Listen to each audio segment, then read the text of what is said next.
السلام علیکم۔ آپ دیکھ رہے ہیں پاک سندھ 24 نیوز۔ میں ہوں آپ کی ہوسٹ شمائلہ خان۔ کراچی سے رپورٹ کر رہے ہیں چیف کرائم رپورٹر عرفان شیخ۔ پیپلز پارٹی UC چارج جہان آباد ڈسٹرکٹ کماڑی کے انفارمیشن سیکریٹری نیاز خان اور ان کے بھائی پر جہان آباد سیاسی جماعت کے ہارے ہوئے امیدوار برائے چیئرمین نے اپنے ساتھیوں اور ذمہ داروں کے ساتھ قاتلانہ حملہ کیا، جس میں وہ شدید زخمی ہو گئے۔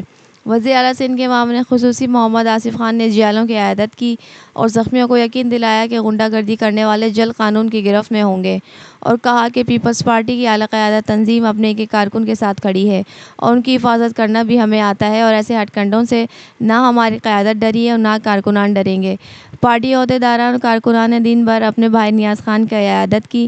UC 3 پرانا گولی مار کے صدر لال جان بلوچ، انفارمیشن سیکریٹری حبیب خاصخیلی اور وائس چیئرمین شوکت بلوچ نے بھی ان کی عیادت کی، اور اس غیر سیاسی عمل کی پرزور مذمت کرتے ہوئے صدر لال جان بلوچ نے کہا کہ ہم سیاسی لوگ ہیں اور ہم میثاق جمہوریت پر یقین رکھتے ہیں، لیکن اس کا ہرگز یہ مطلب نہیں کہ ہمارے کارکنان پر اس طرح حملہ کیا جائے۔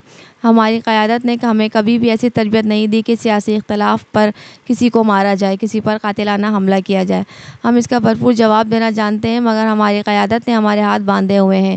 ہم قانون کے تحت اس کا حساب لیں گے اور ہمیں امید ہے ہمارے بھائی کو ضرور انصاف ملے گا۔